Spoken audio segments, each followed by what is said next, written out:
fair, baby. You played a cheating game.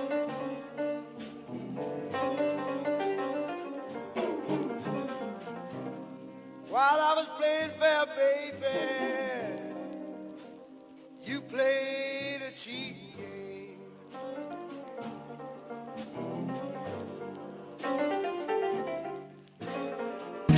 Baby,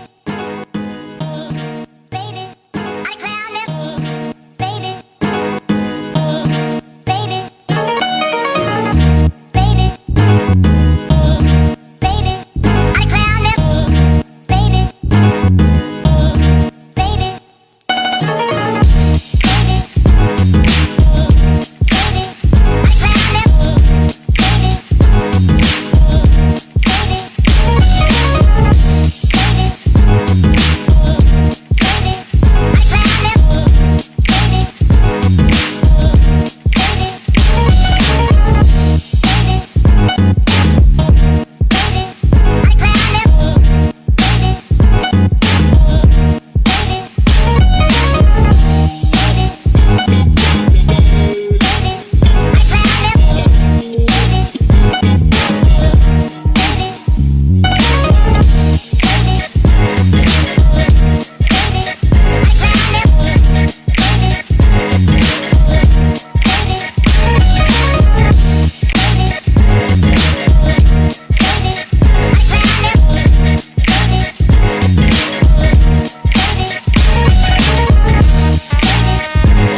that you love me like you. I didn't know that you cared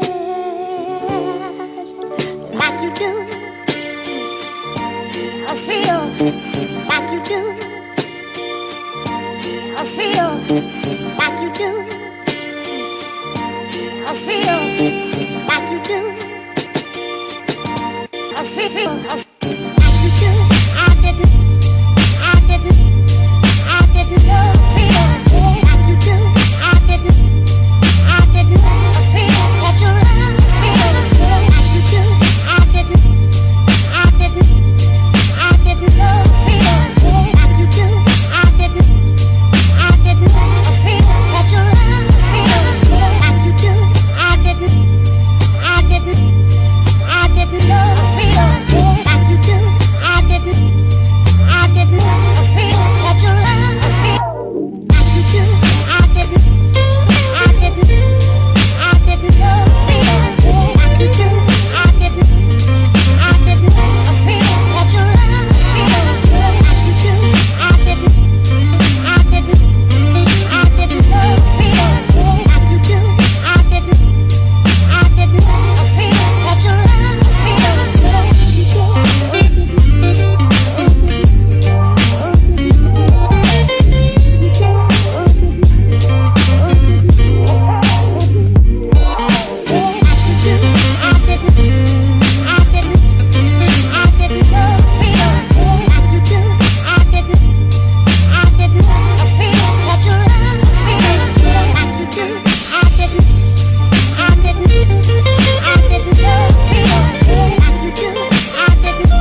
Test.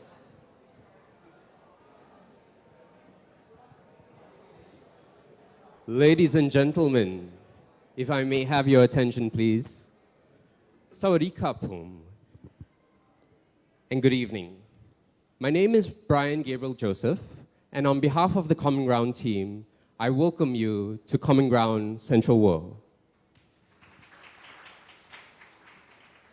Now, I always like beginning important conversations with gratitude. So I'd like to thank each and every single one of you here for taking the time to be here with us today. I'm sure it's not because of the free beer that we're giving out. I'd like to offer a very special thanks to our co-hosts, AIP, and to all of our honorable speakers from K-Bank, Gojek, BitCub, and Thammasat University. Please give them a round of applause. Now, ladies and gentlemen, before I continue, can I just get a show of hands? How many of you are recently graduated students or in your third or final year? Can I get just a quick show of hands? All right. And how many of you are working professionals? What are the rest of you doing?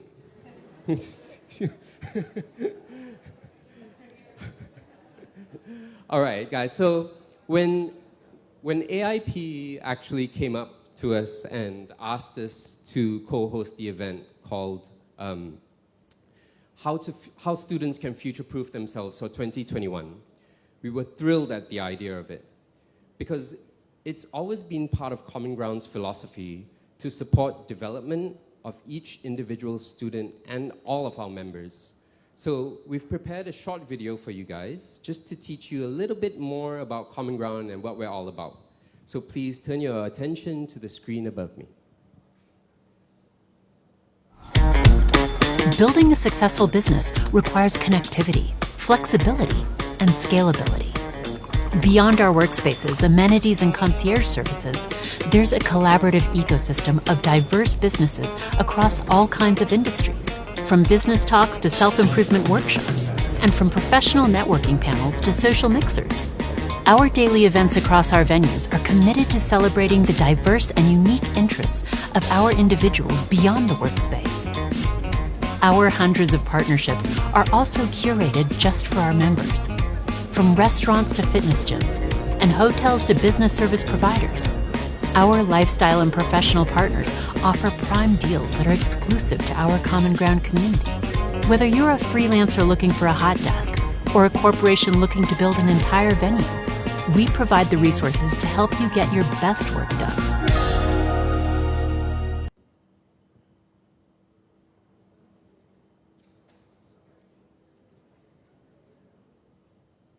Can I have the slides, please? And maybe a round of applause. That video took a lot of work, actually. We paid a lot of money for that. Ambition lives here. That's our tagline at Common Ground. We're an ambitious group of guys redefining workspaces throughout the world. Now, next slide, please. Next slide, please. Now, Common Ground started about 3 years ago, and we moved very quickly to become the biggest co-working space in Malaysia. We have 14 venues in Malaysia, and as of 2 years ago, we have 3 in the Philippines, and with our partnership with the Central Group, we now have 2 here in Bangkok, Thailand. Our first is in G Tower Ramanai, and you guys are sitting in the second one. Next slide, please. Every Common Ground member gets access to each of the venues free of charge. If you're a member in one venue, automatically you have access to every single venue across Southeast Asia. Next slide, please. At Common Ground, what we want you to do is to focus on your work. Let us take care of all of the office management. You don't need to spend time on that. Our receptionist takes care of everything for you, from bringing your guests in, booking your meeting rooms. They can even book you an Air Asia flight because AirAsia is our partner and we get exclusive rates with them. That's how far the service goes. Next slide, please. The grounds is what we call what you're sitting in. Now, when we don't throw events after hours, this is a beautiful lounge. And if you're ever around any of the Common Ground venues, it's open to the public. Please come by, buy a cup of coffee, and hang out. Next slide, please. We design our meeting rooms to impress. Whether you're having a meeting with a client or an investor, when you bring them in, they are sure to be wowed. Next slide, please. Now, in the daytime, this place is actually pumping. We've got music playing through the speakers that are hidden in this bookshelf and throughout the entire venue from the moment you walk in. But sometimes you need a place where you can just get some quiet time. Have a cup of coffee, have a casual team discussion. That's why we've designed our spaces to have nooks and crannies where you can just chill out in between work and get some think space in place. Next slide, please. We're community focused. We're so community focused that we believe that the success of our company is dependent on the success of our members. By that we mean we will do everything in our power to help their businesses and their people succeed. Otherwise, we don't feel like we've succeeded. Next slide, please. And activities are what bring people together. We have events nearly every day of the week. An event like this is something common in Common Ground. We have everything from yoga to getting your nails done in the venue, all the way up to business networking talks and many, many others. Now, if you'd like to know more about Common Ground, please reach out to anyone wearing the yellow tag for more information. And just before I end, two last things. First of all, to all the students, the few students that were here, the rest of you just here to drink, we are hiring. So if you're an energetic person looking for a really, really cool place to work in, hit up one of my team. And the second thing is that if you're looking to make an extra buck, we have a sick referral program. That means that if you can refer someone to us and they become a member in Common Ground, you can earn up to 3,000 baht. Now, thank you very much for your time. I'm going to pass it over to Akshat, and I wish you a very pleasant event. Thank you for being here, ladies and gentlemen. Thank you so much, Brian. Hey guys, how are you feeling? Good? Yeah, that's good. So thank you so much for coming on time. And I'm so sorry for the registration waiting. But without any delay, let's get started, right? So I would like to thank our brand sponsor, Brand Face, influence marketer platform just for university students. So can I please get the video on the screen? Hi, my name is Pinaki and I'm the founder and CEO of BrandFace, a crowd influencer marketing platform. Get your T2 Max today. The link's in my bio. Crowd influencer marketing is when 50 or more influencers simultaneously represent a brand to power influencer marketing campaigns on social media at scale. Our focus is in the university demographic. So what this means is that on one hand, we're onboarding brands that are targeting university students, and on the other hand, we're onboarding university students to represent brands in content creation and distribution. Brand managers and marketers have a tough time doing this on their own, primarily because it involves so many people. This is a huge problem because user-generated content is the most trustworthy form of paid media. Marketers have challenges in recruiting relevant influencers, campaign management, communicating with influencers, curating content, tracking performance, and facilitating micropayments at scale. This is where we come in. BrandFace brings all of this together by automating tedious and complex processes. We built advanced tools to help marketers gain success, improving matching quality, communications, and ease in campaign management. Our platform also provides an opportunity for university students to earn money by simply sharing content on Facebook or Instagram. Our vision is to expand to more social platforms and target groups in the future. Since launching 4 months ago in May, we've onboarded 1,600 influencers and 8 paying clients, some of which are running campaigns with us on a monthly basis. We've formed strong partnerships and have been able to keep growing despite launching during COVID-19. This would not be possible without our team, who have grown stronger together through adversity and are highly committed to enabling marketers and influencers at scale. My background is in media, marketing, and entrepreneurship. I started my first business when I was 17, and in my previous venture, we had the opportunity to deliver to global brands such as Western Union, Airbnb, and Netflix. I first got exposed to platform businesses in 2013, and I'm certainly glad to be back today to create impact through technology. Our sales team is hungry. Our tech team is thirsty. And our marketing is not stopping anytime soon. Thank you so much for watching, and I hope you can join us in bringing crowd influencer marketing to the world.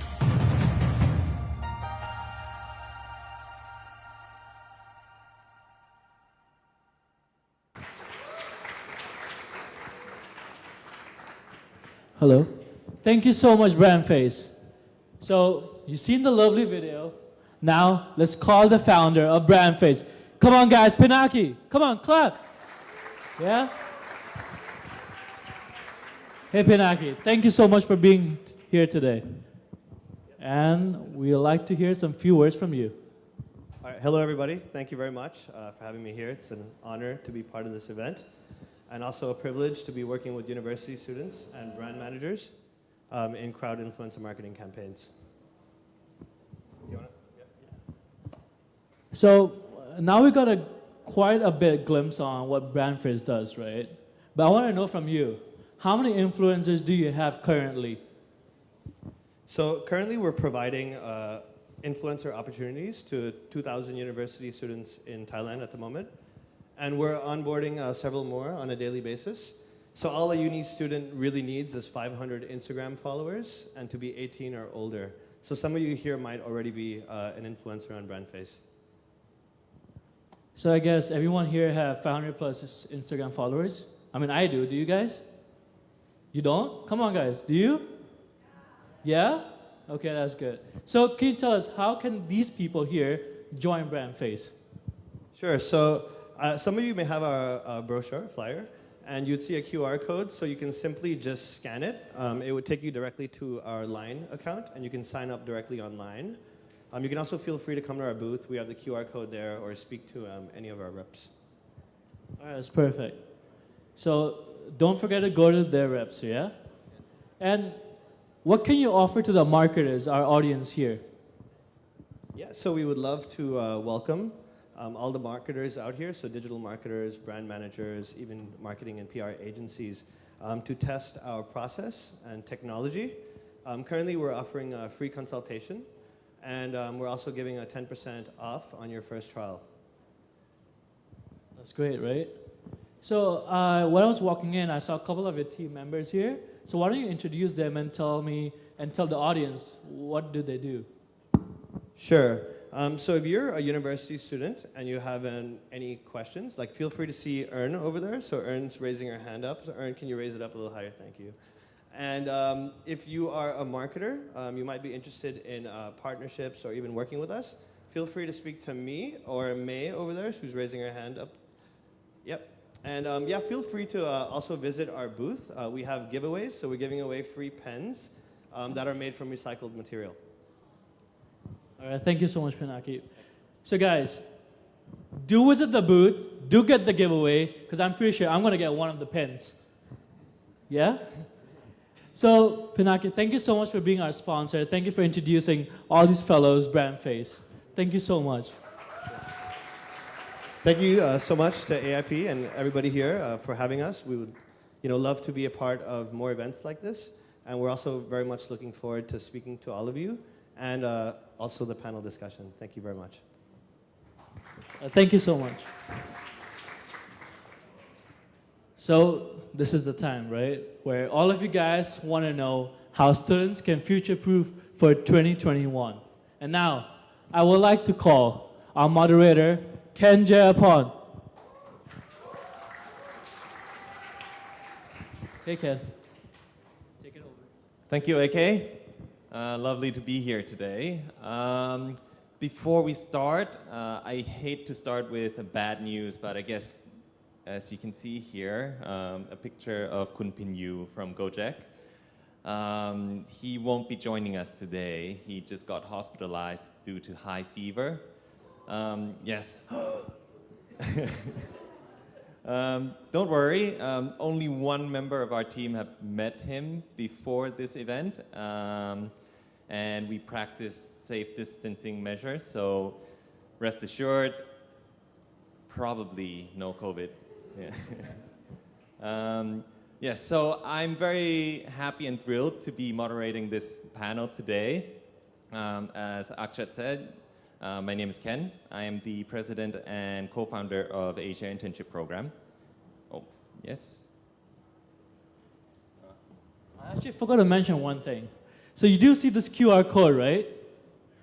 Do scan it, and it's a live sharing video. It's on Facebook. So when you scan this QR code, it will take you to our live streaming page. So in the live streaming page, you see all our panelists talking about how students can future-proof for 2021. And we do have a giveaway for the most shares. So don't forget to hashtag BAs with peers. Okay, guys? And the Spotify QR code right here, if you scan and add your music, so you get to hear that during our networking session. Here, Ken. Thank you, Akshat, for that interruption. Yeah, so I was saying I am the co-founder of Asia Internship Program, so we help international students get their internship across Asia. So in terms of speaking about the topic today, how students can future-proof themselves for 2021, I hope to be able to give you some input and also pick the brains of our panelists today.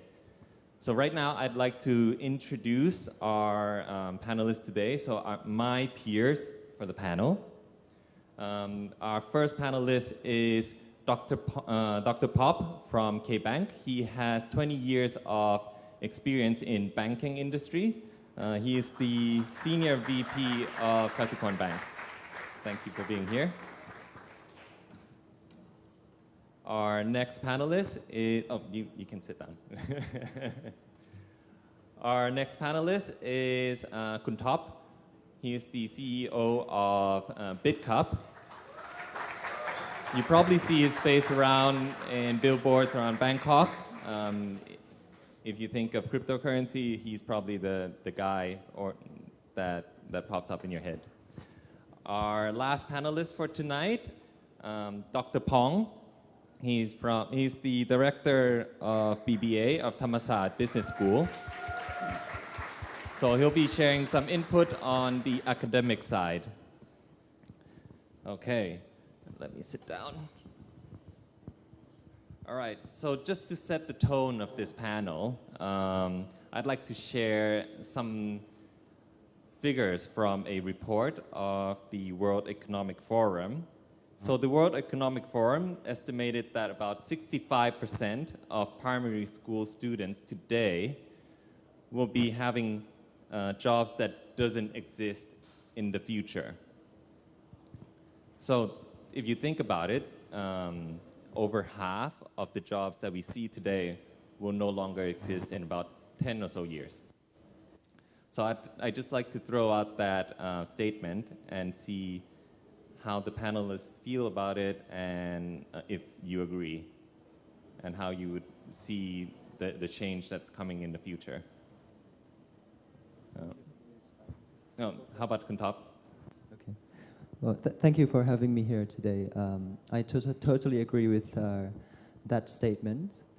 Not just jobs, 1 in 2 companies will disappear in the next 10 years if you walk down the street. I would say 40 to 50% of the current companies, current existing companies, they need to adjust in order to survive, right?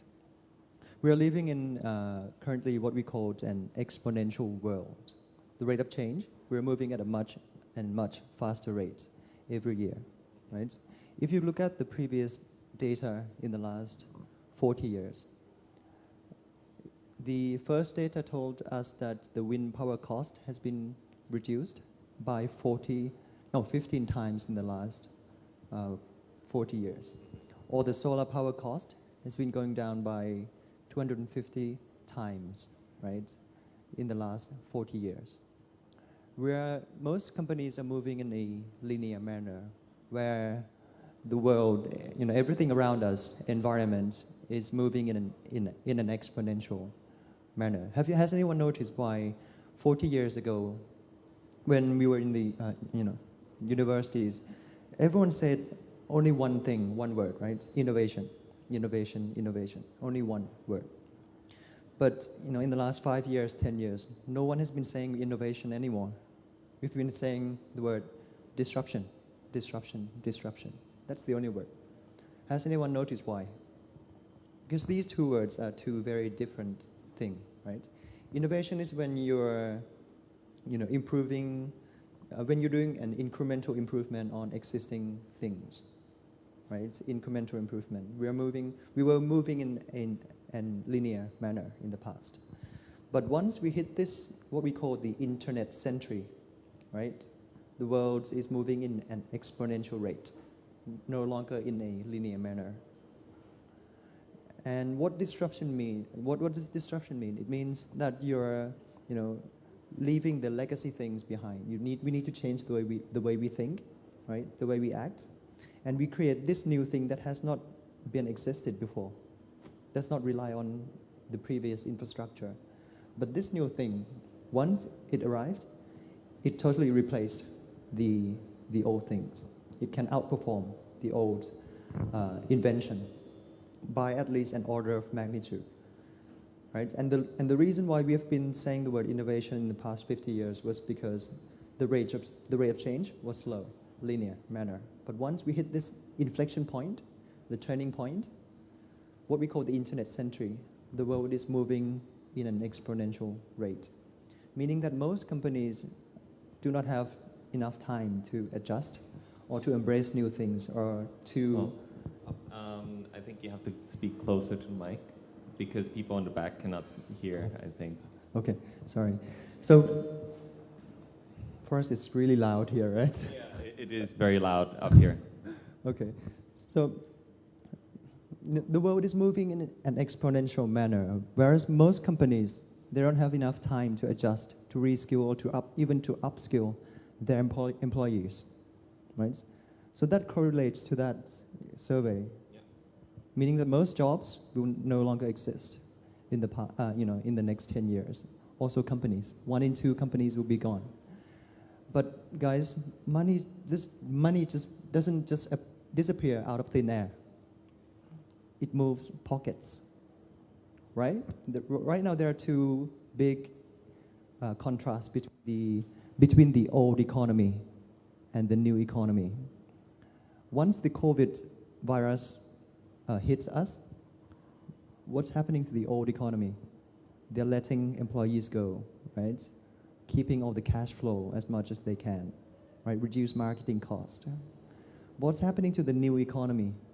We grow 600% this year, right? We just accepted 120 employees this year. But last year we grew 400%, right?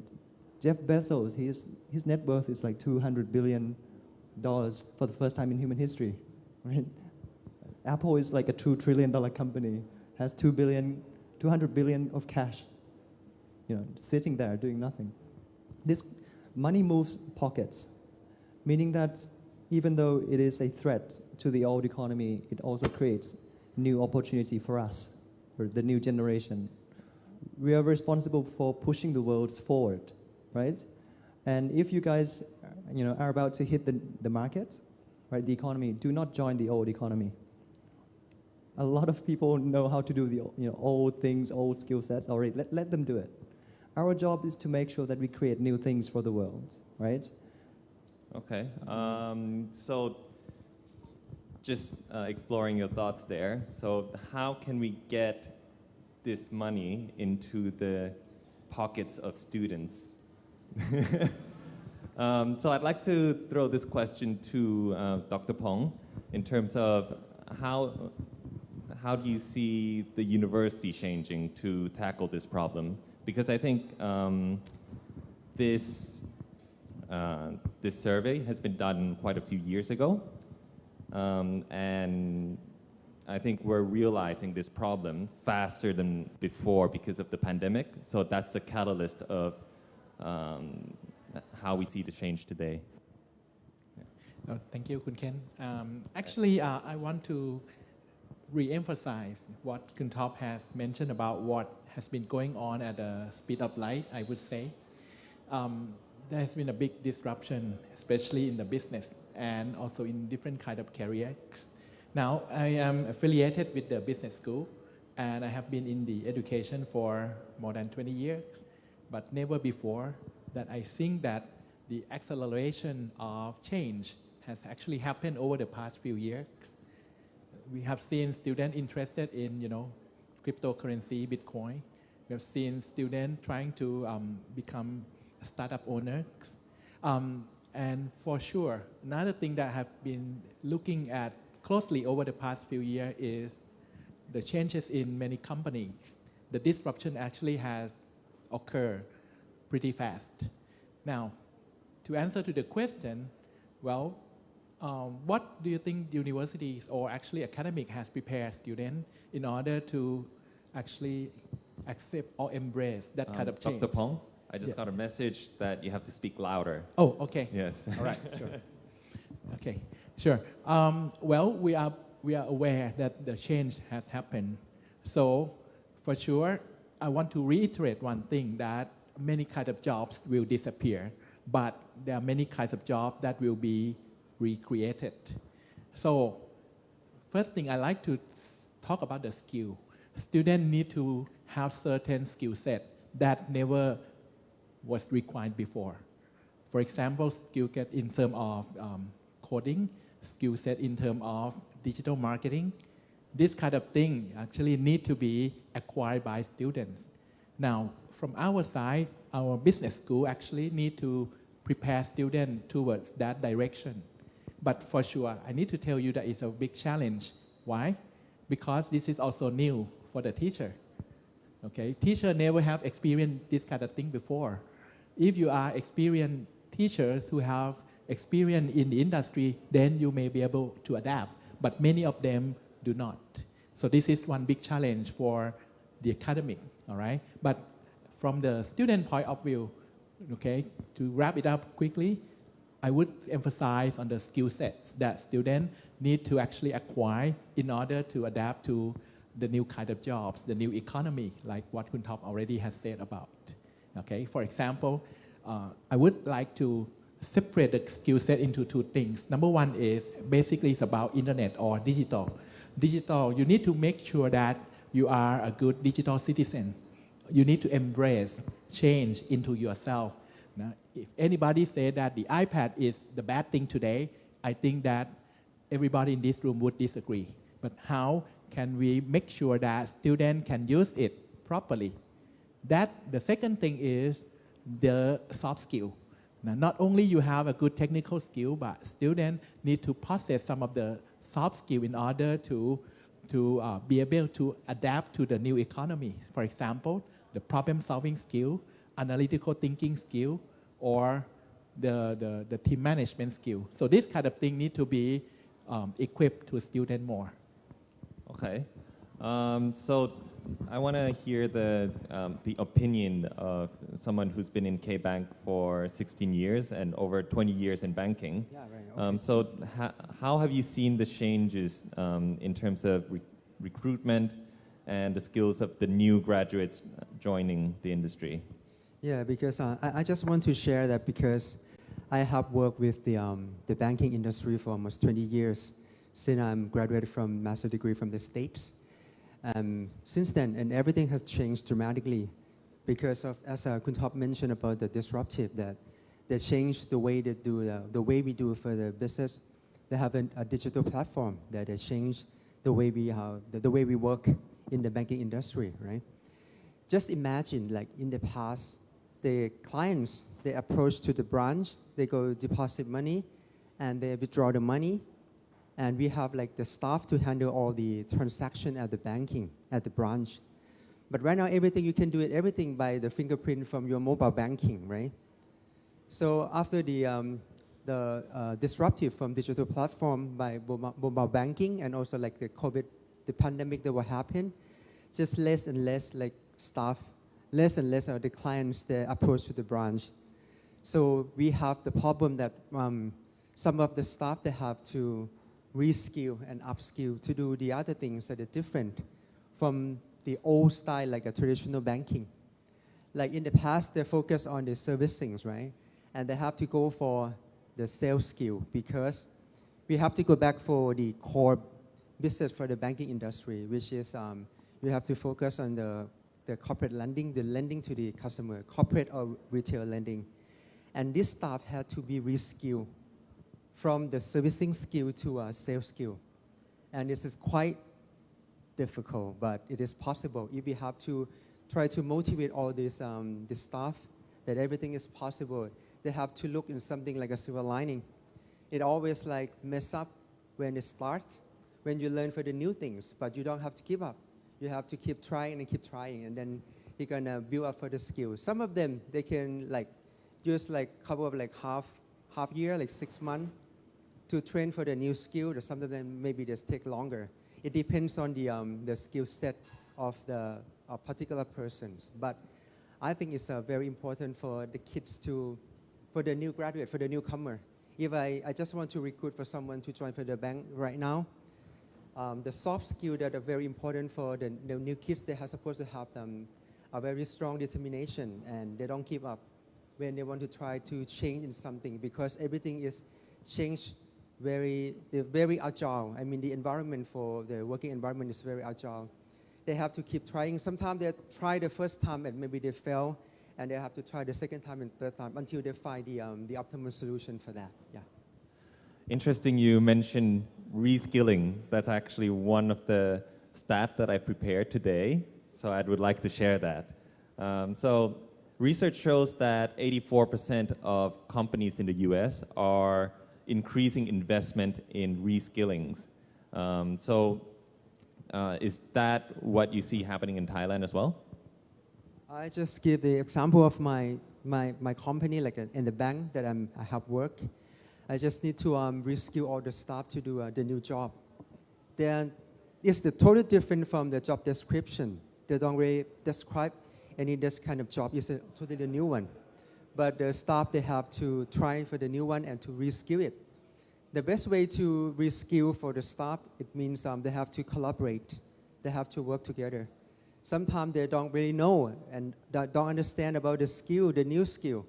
So they have to have the co-workers that they used to have the experience before. There's sort of like one team. They have to join and work it together. And the person who have more experience in the skill have to train and retrain it again and again.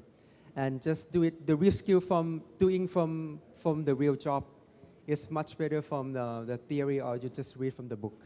Okay, very interesting, thank you. So I'd like to ask on top this as well. So this is coming from a company that's been there for a very long time. So for you, a company that's how old now? 2 years, 3 years? 3 years. So especially in an industry that is disrupting the finance industry, how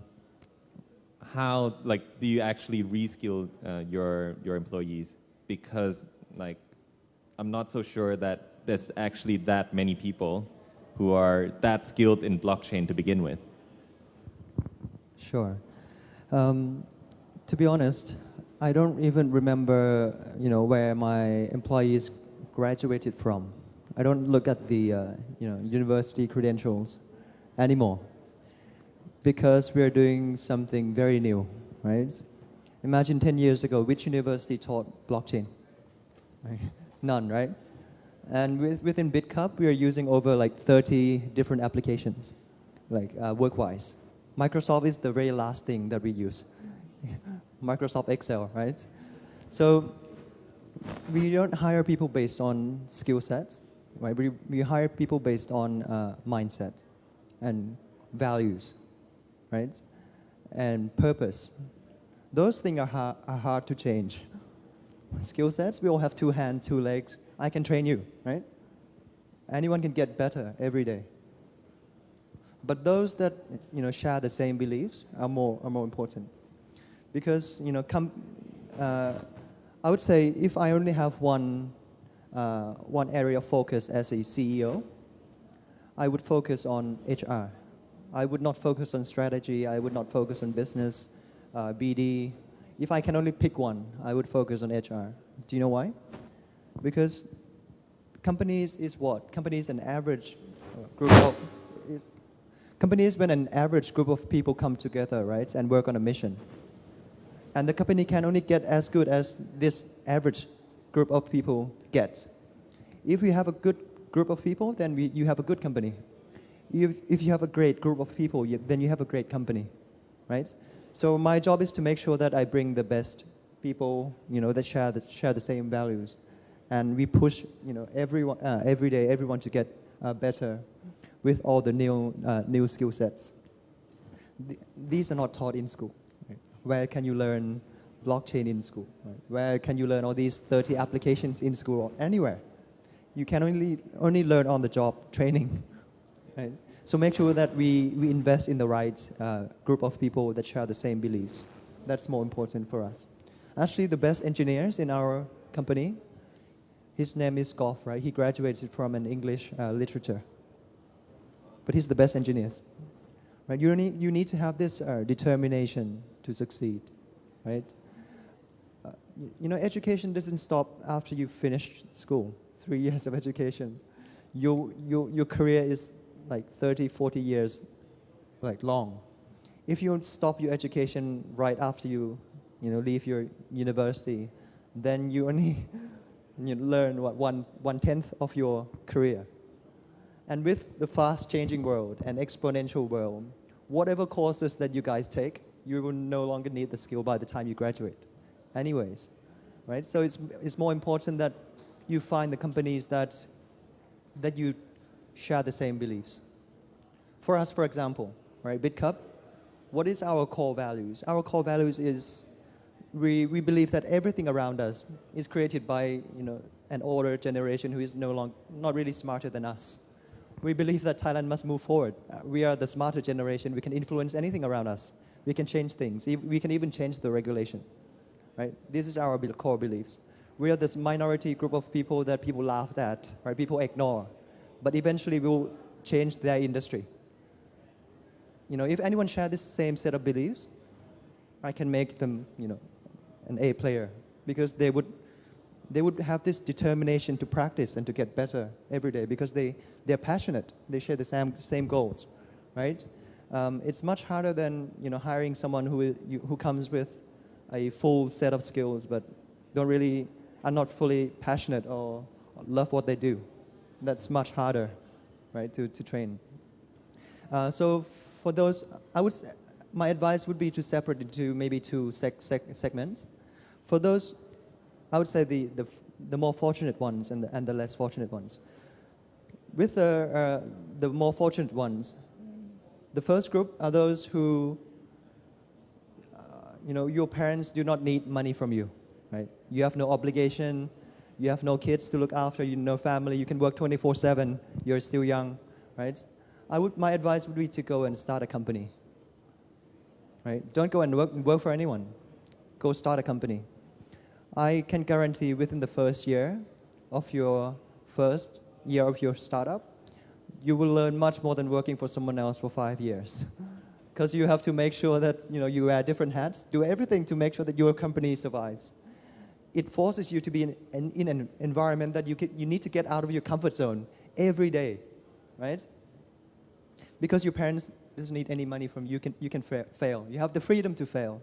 Everyone is jealous of you, right? Those lucky ones. Don't waste that opportunity.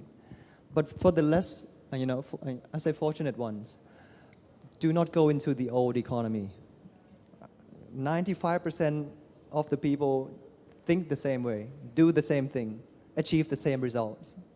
If you look at in the past, in the history, the group of people that are very successful, way beyond average, are the minority that were very right about something that the majority are very wrong. We have to be the minority that is very right about something, whereas the majority is very wrong. Right? Bill Gates was very right about computer, whereas everyone else ignored this thing, computers, right? Or 20 years ago, Jeff Bezos, he left his really high paying jobs to sell books online. That was a crazy idea. Back then, people ignored the internet. He was very right about the internet, right? Mark Zuckerberg dropped out, Larry Page, right? Or even 10 years ago, if someone came up to you 10 years ago and said, we're going to be sharing our home with strangers. Crazy idea. But Airbnb was very right when we are very wrong. That made them super successful, right? Or 10 years ago, if someone else came to you and said, we're going to be sharing cars with strangers. Crazy idea, stupid idea. But Grab and Uber are the minority that is very right. I was the minority that was right about Bitcoin, whereas the rest of the world was wrong about Bitcoin, right? I'm no longer smarter than anyone else here, but I was the crazy ones, the minority. So it gives me more, opportunity, because if I do the same thing, think in the same manner, then we will arrive at the same destination, same results, right? So for those less fortunate ones, do not go into the old economy. 95% are doing the same thing. Our job is to make sure that we push the world forward. There's the arrival of big data, AI, blockchain, peer-to-peer lending, 5G technology, right? A lot of new opportunities. Money doesn't just disappear out of thin air. It moves pockets. Make sure you join the right industry. Do not join the old economy. Thank you for that. Oh, wow.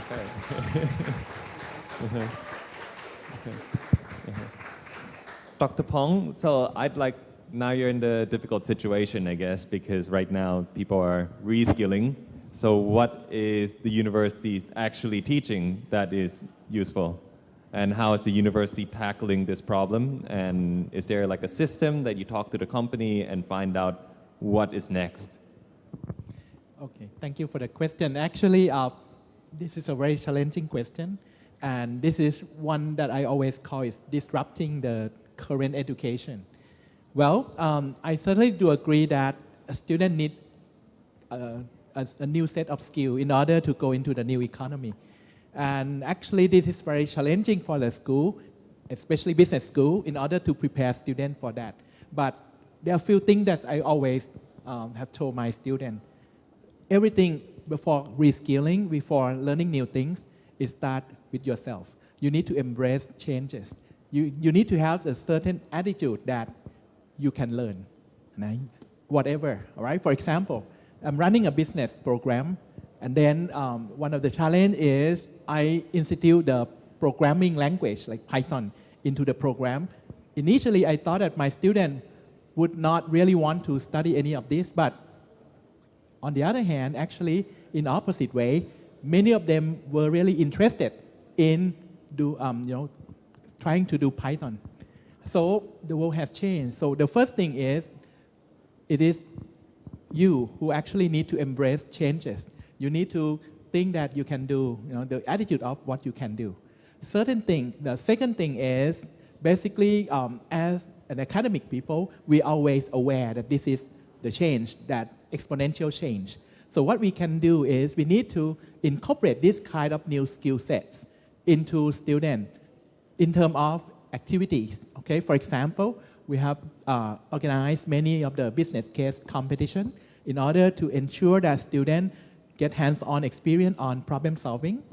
We need to ensure that many of the courses that we offer, we actually incorporate this kind of new skill set that will prepare students.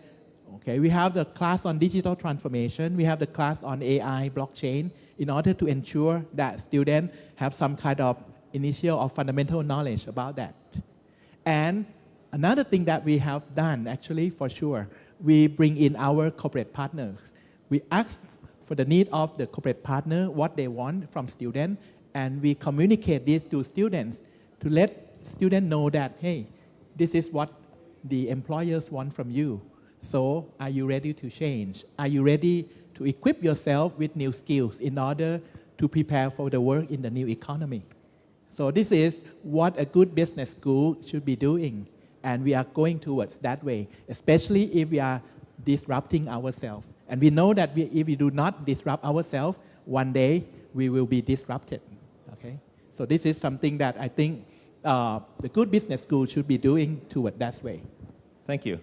So it seems like now that we're kind of on the same page that skills is one thing that can always be taught, but we're looking more into attitude.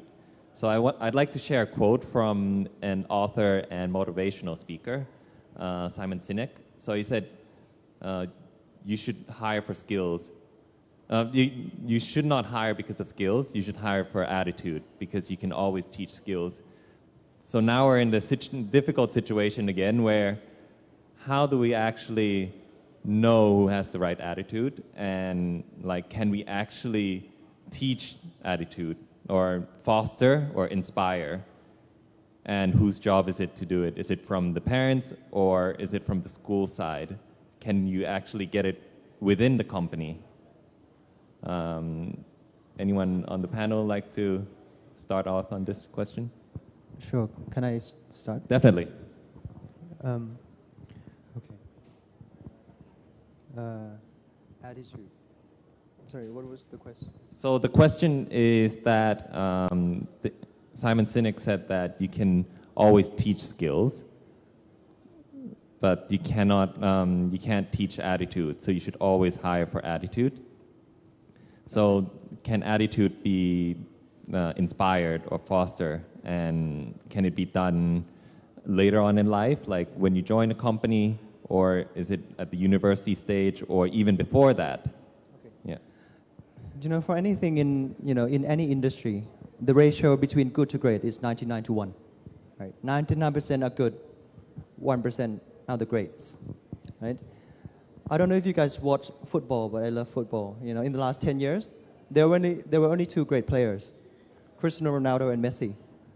Only these two guys got all the awards. None of the other footballers. The rest are good footballers. These two are great footballers, right? Ratio is 99 to 1. In any industry, if you talk about music, 99% are good pianists. Only the 1% are the great pianists, like Mozart, or same with companies. 99% are good companies. Only 1% are the great companies. But what differentiates between good to great, right? Actually, they share the same properties. If you look at Cristiano Ronaldo, the first property is that they focus, right? Messi or Ronaldo, they don't go swimming or play badminton. They only focus on football. That makes them great. That's the first property, right? And the second property is that they are passionate in what they do. Enough is not in their equation. How can they get better and better and better every day? Because they're passionate about something. Imagine if some of your friends or your employees hand over the work and said, is this not enough? You can counter back and say, you're not doing something that you love. Because there's this enough in your sentence. Clearly, you're not passionate, right?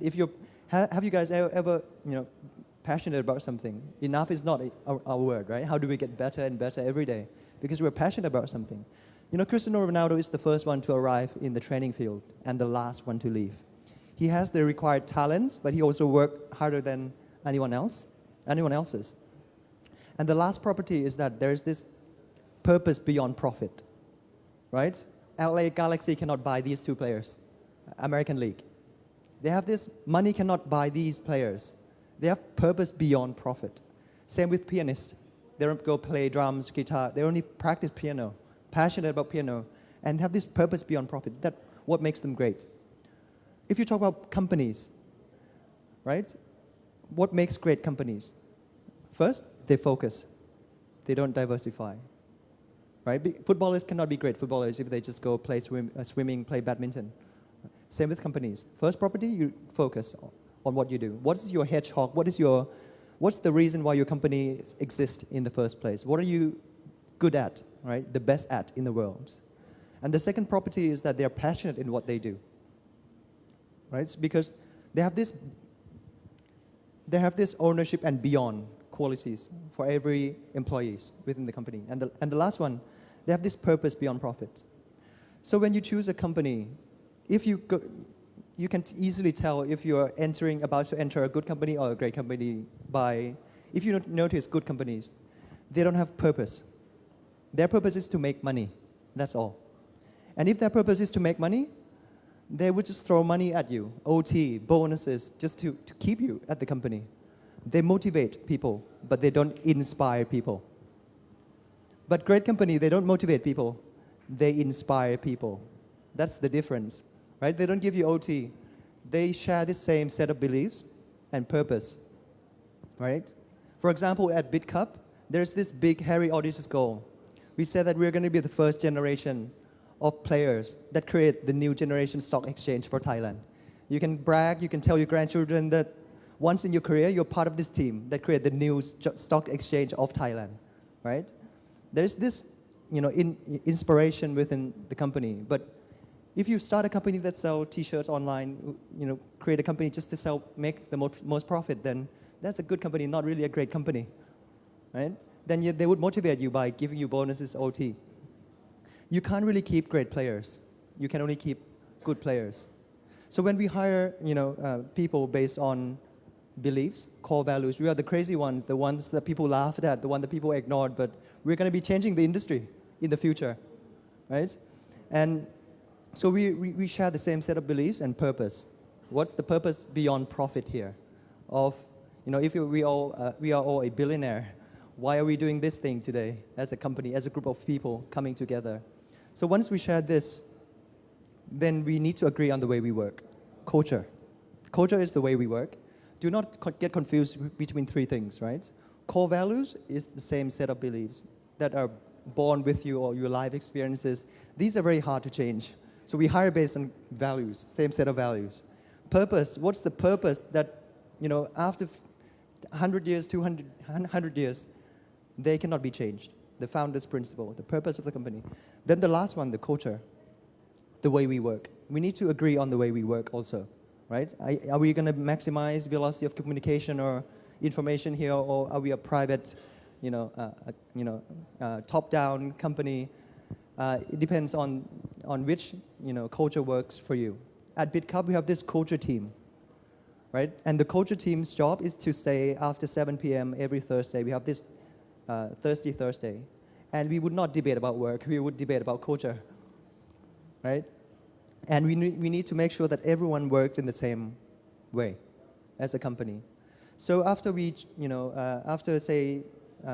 new employee join BitCup, there's this probation period. How do we know that this guy has the right mindset or come with the same set of values or the same way that we work? There's this 3 months trial, right? And on the last week of the probation, we would ask the assessor, right, a few questions. Usually companies assess candidates, but at BitCup we assess the assessor, right? For the first question, if I were to fire this person today, would you hire him or her back again? If the answer is no, then it's a hell no, let go, right? The second question, would this person make your Monday, something you look forward to? If the answer is no, you let go. Is this person better than you at something? If the answer is no, you just hired a B player, right? Imagine if you keep a B player in the company. A B player would hire a C player, right? No one would hire an A player because they would, outperform, promote before me, right? But if you make sure that you hire A players would hire A plus player, A plus player, then we will become a company of giants, not a company of dwarfs, right? Smaller and smaller, right? Company is an average group of people coming and work together. So we need to make sure that, we share the same set of beliefs and keep only the right people. Not keep everyone, keep the right people. Or even in the interviewing process, one from our culture team would be the interviewer. We would not look at skill sets in this interview. We would, the same group of people would be able to tell if we are the same kind, right? Okay. There's like a testing period I'd like to share as well. For our company, as an internship company, we also have a testing period. So no matter how many years of experience you have, we only hire if you are willing to do a 1-month internship with us, unpaid. So that's how we can see that you're truly motivated and you're fit for the team. Yeah. So just want to share a little bit of how we see people's attitude. Yeah, talking about the attitude, I believe that people can change their attitude.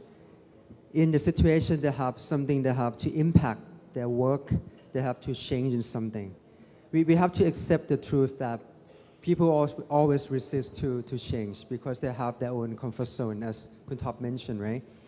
But because when the situation has changed, I have a good example in the bank.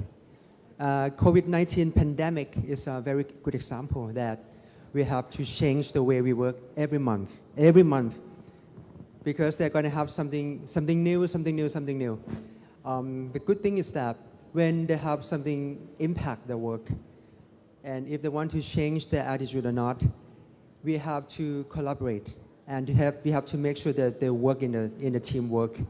Because one person, if they work it, they maybe feel like the panic of that. So we have to go to have to collaborate and work it together. And the most important thing is that we have to coaching them. Just let them know that everything changes lovely. We have to tell them, motivate them all the time. It's very important because if they believe that they can change, they have to come up with a good attitude. A very growth mindset is very important. So we have to tell them to change, and the attitude can change. Yeah. Oh, yeah. Just to add quickly on attitudes, right? There is another way we implement this technique at BitCup called tightness of fit program. There is this reward and punishment system, tightness of fit, right? The way we work, if we share the same set of beliefs. It doesn't have to be like monetary punishment or or fire. We can, something funny like every new joiners we call them BitCup B, right? The new joiners. We're not so sure about you yet, but once you check all the boxes, we call you BitCupper. But if you violate anything, you are a virus. You're quite aggressive, right? Why do we call it a virus? Because it spreads within the company, and we need to let go very quickly. Sometimes you have to deal with the truth that you cannot change people. Right? Attitude is very hard to change, or beliefs are very hard to change. Skill sets, easy to train. Right? So there's this hire slow, fire fast policy at BitCup. Right? Our job, imagine if a company is a bus. The job of a founder is to make sure that we let people in very slow. If after the interview there's this minor doubt in the head, the answer is easy. No. Hell no. Because he or she is not a hell yes. Right? Very, very high. But if we see something that is not in our culture, right, or violates or contaminate the culture, we will let go very fast. We let people off the bus, go off the bus very fast. Because it contaminates. Imagine if company's culture is like a blood, very thick blood, and you made hiring mistakes, you are adding water to the blood. Can you get back to the same status afterwards? Even if you extract the blood out, can you get back to the same status? Very hard, right? To get to that thick culture blood again. So as a founder, very important to let people go. We don't call it family here, right, at BitCup. We call it professional sports team. Because if we call it a family, and my brother doesn't really perform, I don't fire him out of my family. So we don't call it brothers, families, no. At BitCup, we call it professional sports team. If you're not performing, we're not going to win the championship. Go sit on the bench or go join other teams. Right? So I guess the best way to test people at BitCup is to go through a 10-year bear market. Okay. You have anything to add? Regarding the attitude, actually, I want to share with you a little bit of my experience in our business program. Actually, one of the ways that we try to build our business program is based on the same thing. We believe that in our program, if we can accept a good input, and then we have a good process, so we can have a good output. So what we do is we build our culture. And then the very first thing that students who will enter our program, we always tell them, BBA stands for be the best always. Meaning that we always recruit the best people into our program And then that is a way that we pre-screen the student who will be coming into our program. And then we need to ensure one thing in order to foster the attitude is we need to make sure that our ecosystem is gearing toward that way. So we have a highly competitive environment. So everybody in our program actually will have the same attitude that they need to be highly competitive in order to survive our program. Otherwise, they need to exit.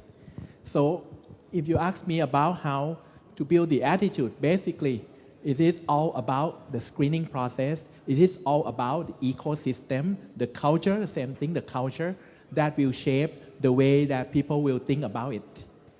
Now, a little recommendation for all of you.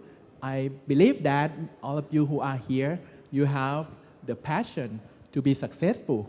So one of my words to share with you is you need to build your own personal attitude. Okay, I think that you are ready to embrace that. Okay, so start from yourself today.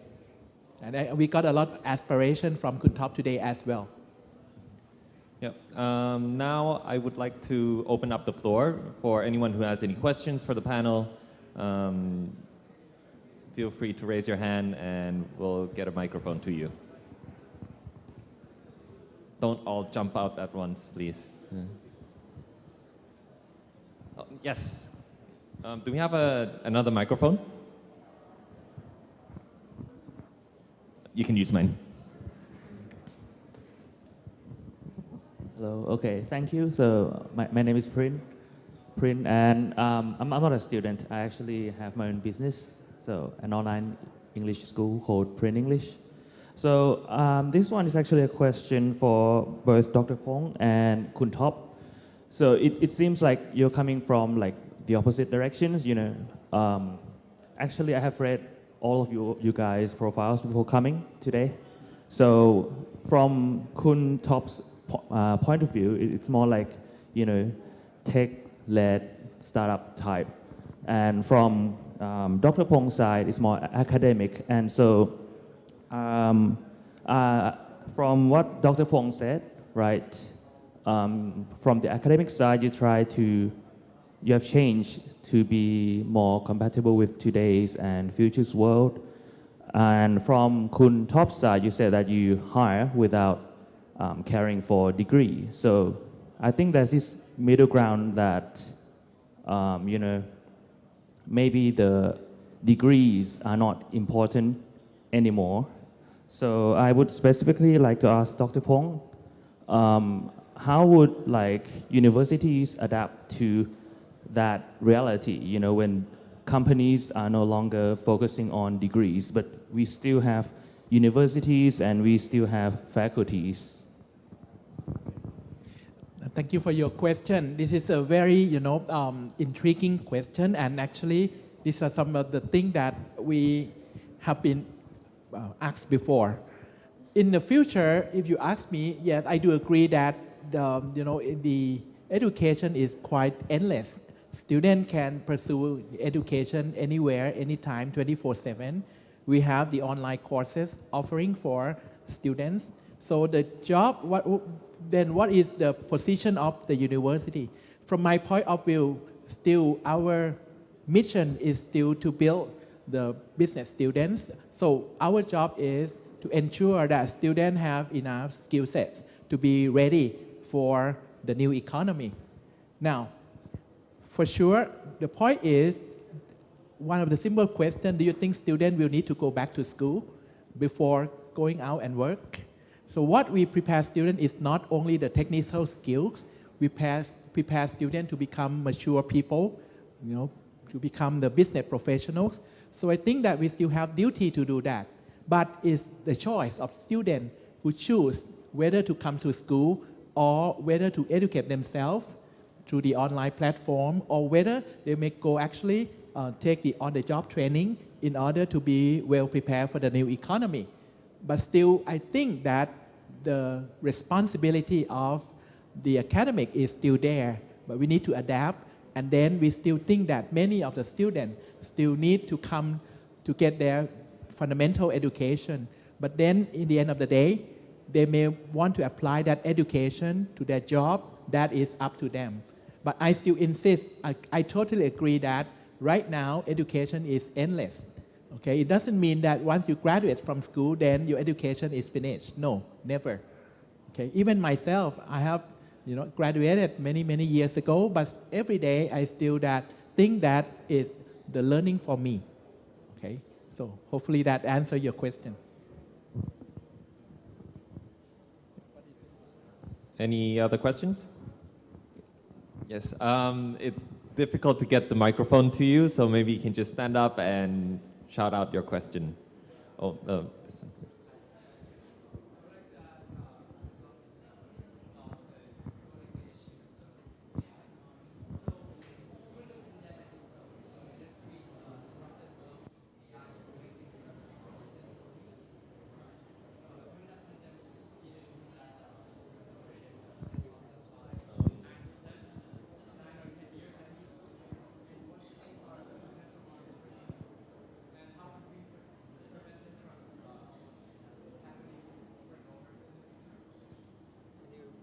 Did you hear the question? Can you repeat the question? Oh, here, let me. Do you mind passing?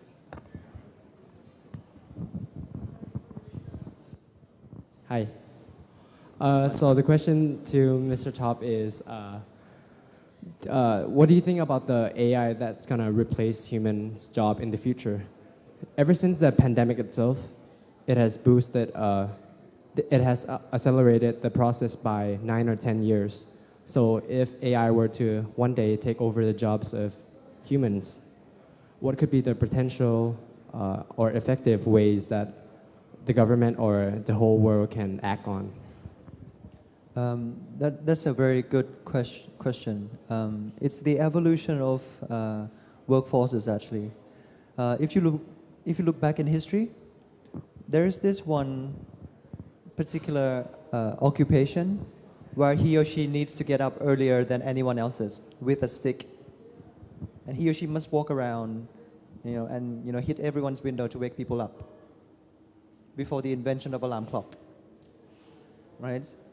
After the arrival of the alarm clock, he or she must go and retrain and contribute something else to the economy. Right?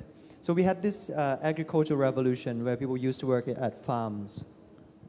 Then machines are getting smarter and replace us in what we call the primary economy, agriculture.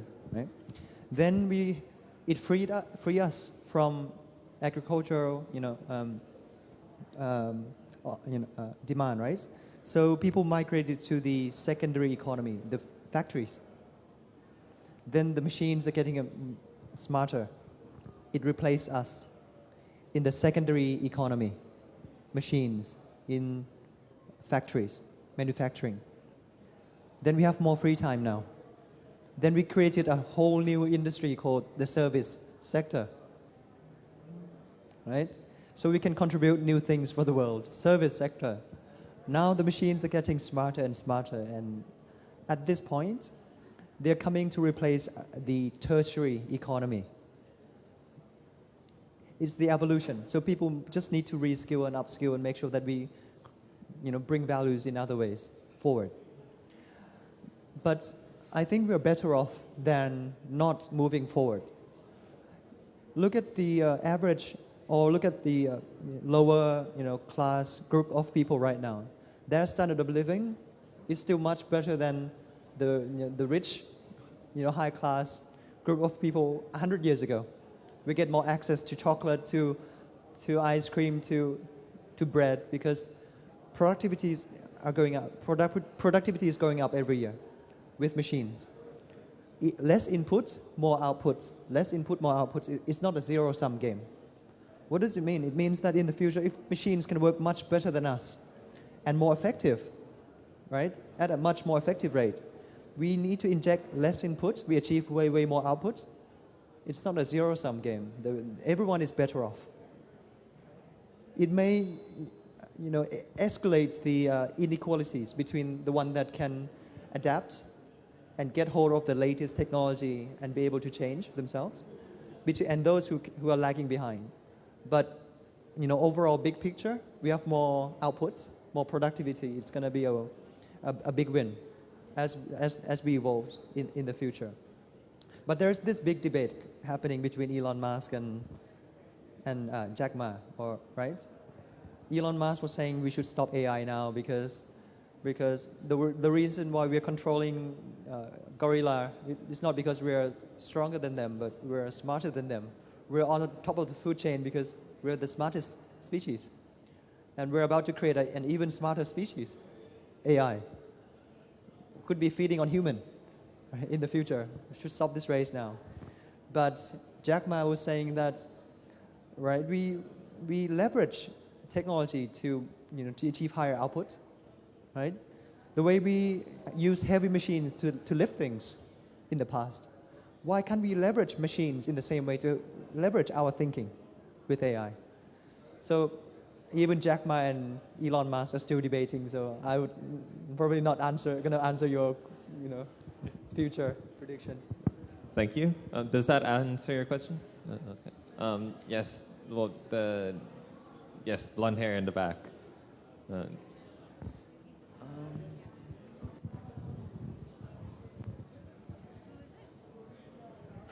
Hello? Okay.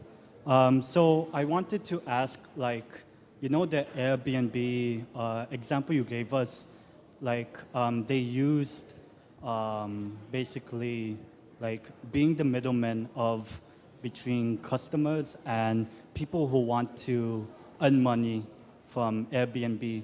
So I'm thinking like, since because of the COVID 2020 like pandemic, do you see a projection in, let's say, being the middleman in business? Like, do you really need the sort of skill set in order to successfully run certain sort of businesses? Like, do you have to be a graphic designer to really be a really good businessman or something like that? Like, do you see like a projection in being the middleman between the customer or let's say the companies and the client? Do you see like a projection in sort of let's say the new Airbnb or the new Grab or the new Food Panda in sort of like 3 or 4 years after hopefully this whole COVID thing ends? That's sort of my question. Do you see like a projection in sort of the beginning of the middleman business, basically?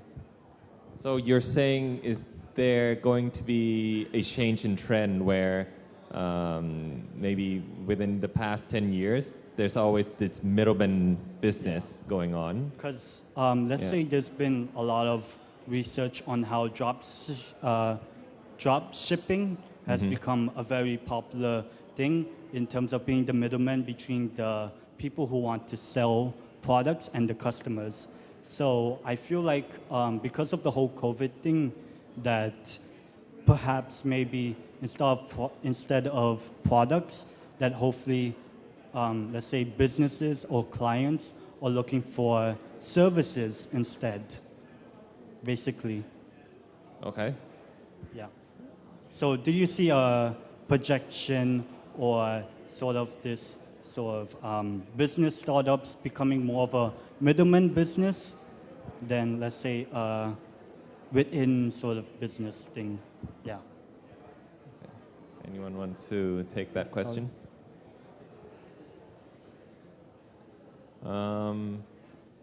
Okay.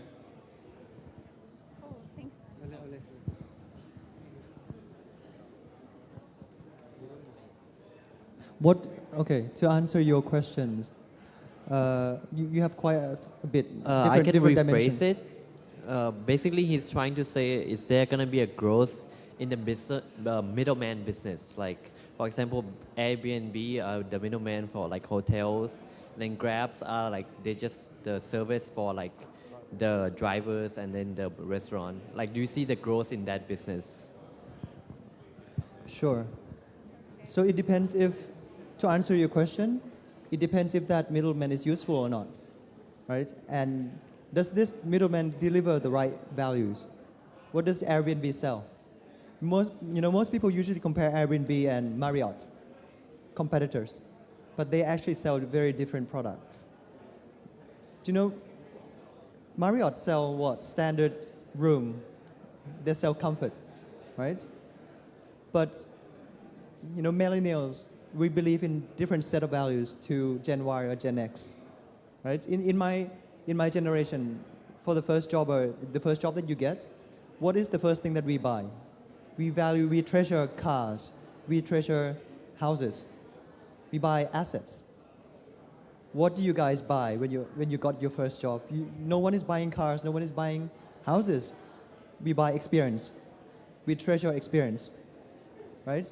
Airbnb is democratizing experience. The ability to live in a castle without being a royal family members or having $1 billion, takeover of this asset, right? To live in this hut next to the river, mountain for a week or for a day.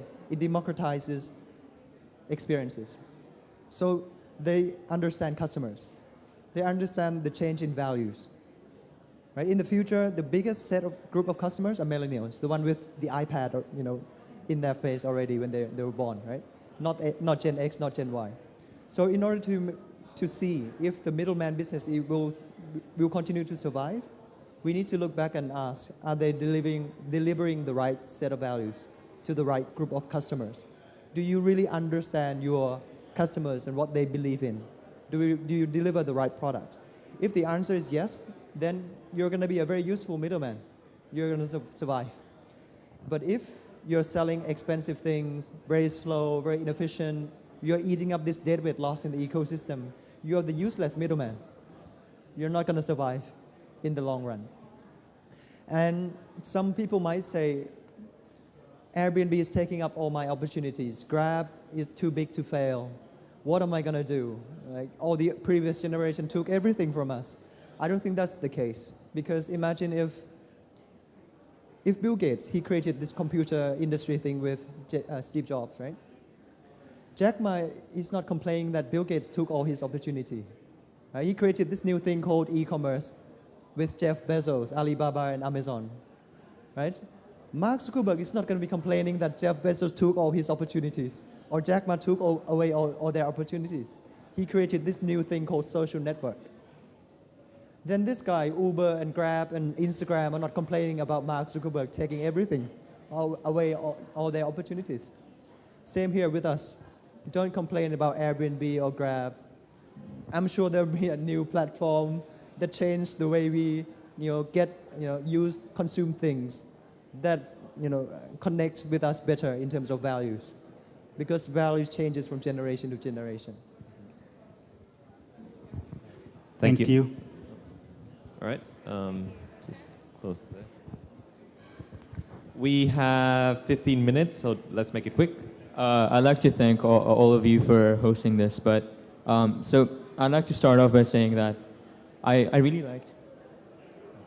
liked what you said about having a purpose beyond profit. So I'm trying to launch a consulting startup myself, and the core issue that we face is that how can we keep the prices low for small to medium enterprises while maintaining a profitable business structure? So for bigger companies, right, how do you maintain that purpose when your profits are in severe, when your profits are in danger? Like, for example, in COVID, if your profits are being hurt, then how do you make sure that you're still executing your purpose and keeping that in mind in all your business practices? Thank you.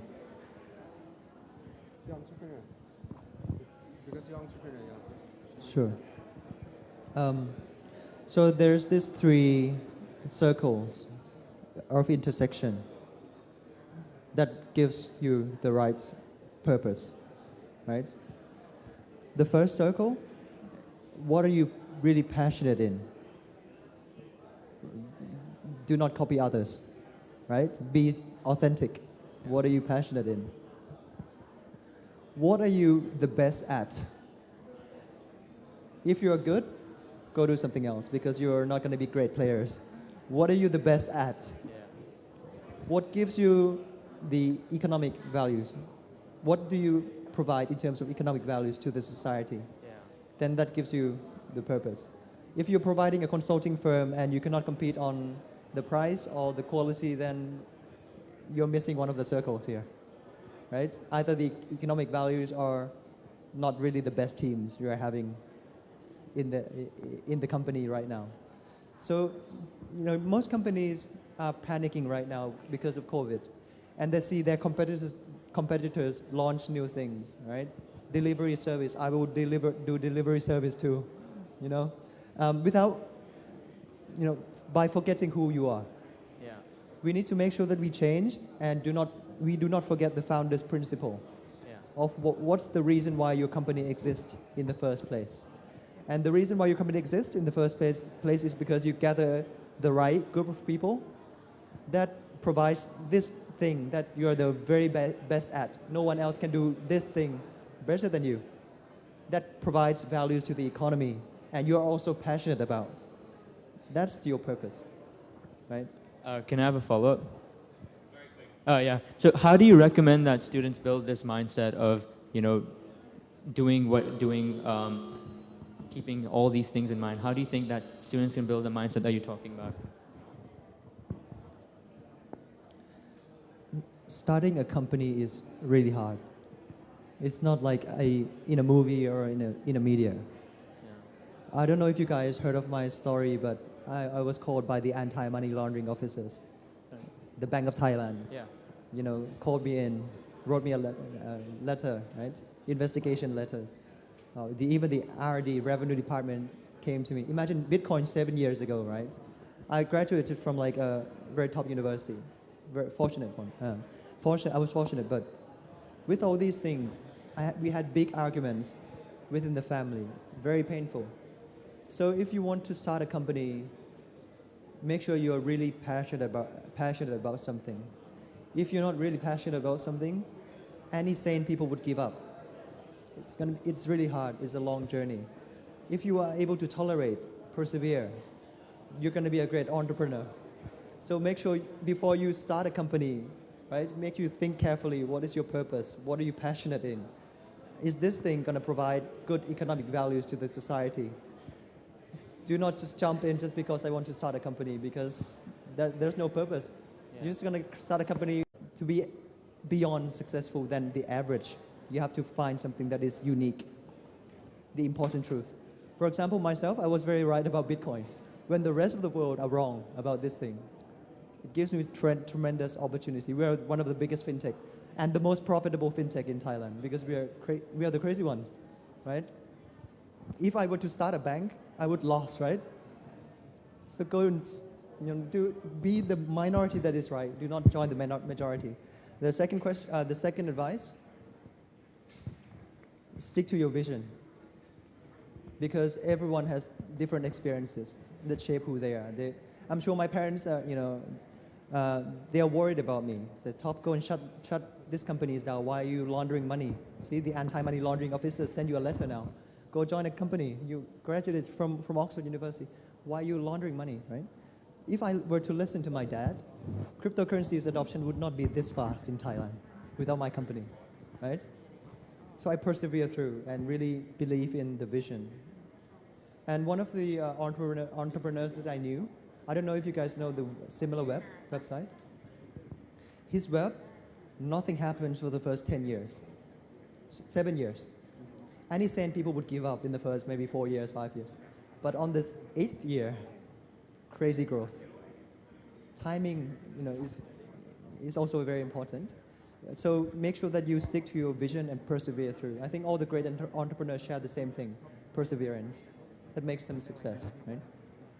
And the third advice, if you want to be a good entrepreneur, make sure you have a really, really high pain threshold. You have to be able to handle pain. It's not like in a movie or in a media. All the media only cover good things about companies, founders. You have fires everywhere, every day. It's like a roller coaster. What am I doing here? Why don't I just get a job? Oh, I'm winning. It's like a roller coaster ride. So make sure you have a very high pain threshold. If you can handle pain, you're going to make a good entrepreneur. Okay. My advice to you as the student actually are just a few things. First, always remember the word competitive advantage. You try to find your own competitive advantage. no matter what kind of skill that will be required in the future, but you need to know what you're good at, what you're best at. Okay, that is what will differentiate yourself from other people. Second, if you don't have competitive advantage, then you need to find a way in order to acquire that kind of skill set to make you distinctive, to make you different.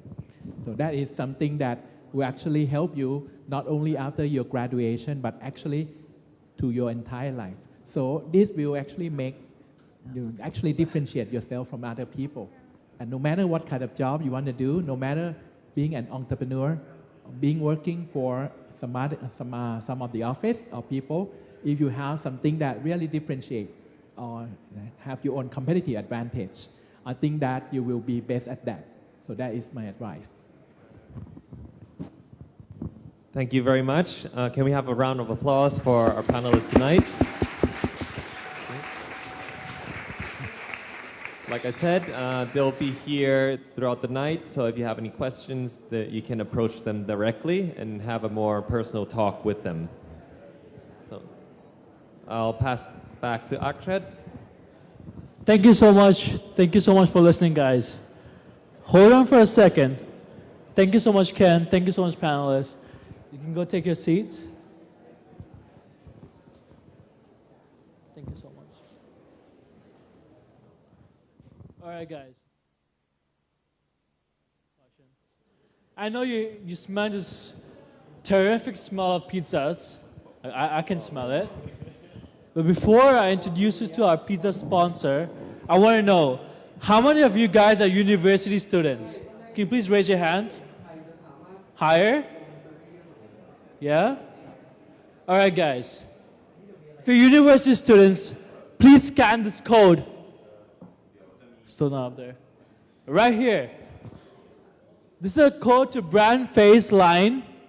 Scan it and be an influencer today and right now. Come on, guys. I don't see much phones going up.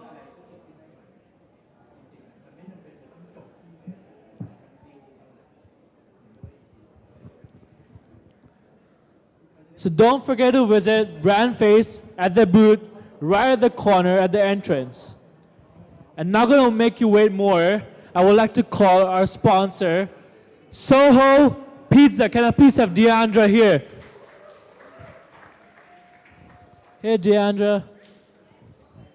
Hi, how's everyone doing tonight? Good. So just a quick question. Raise your hands up, right? How many of you guys tried Soho Pizza? Few, I think 4 or 5. But well, tonight everyone's gonna get the chance. So Deanna, why don't you tell me, what makes Soho Pizza different from other pizza areas? So Soho Pizza is a New York pizza brand. We do grab and go, so we do slices, the big giant 18-inch original New York pizza. And we actually invited the pizza master of New York, Anthony Falco, Google him, he's really big. We invited him to come and train all of our chefs last year. We only started last year, and we actually branched out to 6 different branches across Bangkok, including M. Cartier, Thong Lo, the Mong Namungwan if you're out in the suburbs, and a few others. But we do delivery as well now, so you can find us on www.sohopizza.co.th, and we do 30% off our first order, but that's what makes us special. We do authentic New York pizza, the real stuff. All right, thank you so much, Deanna, for that. So guys, who's ready to have some Soho Pizza tonight and get the 30% off? Yeah? No, come on. 30% off on your first order. No one excited? Yeah? All right, guys. Go ahead, get some pizzas, get some beers, but be safe, all right? And I would like to thank Soho Pizza for being our pizza sponsor, Invate, our live streaming, TTC Technology for all those non-beverages, alcohol beverages which you guys had while you were waiting up on the line. And lastly, Common Ground. Thank you so much for allowing us to have this event today. And before you guys go get on the beers, so what's it called? OT and Eversoul. If you guys go get some beers right now, you get a coupon, a voucher one free drop beer, Tiger beer, or one cocktail free at Eversoul right now at the bar at the Groove. After get one beer right here. All right, guys, enjoy tonight. Make some space. We'll get all the chairs away so there's space for networking. Don't forget to come to our panelists because they have a lot to inspire and influence all you guys tonight. All right, thank you so much.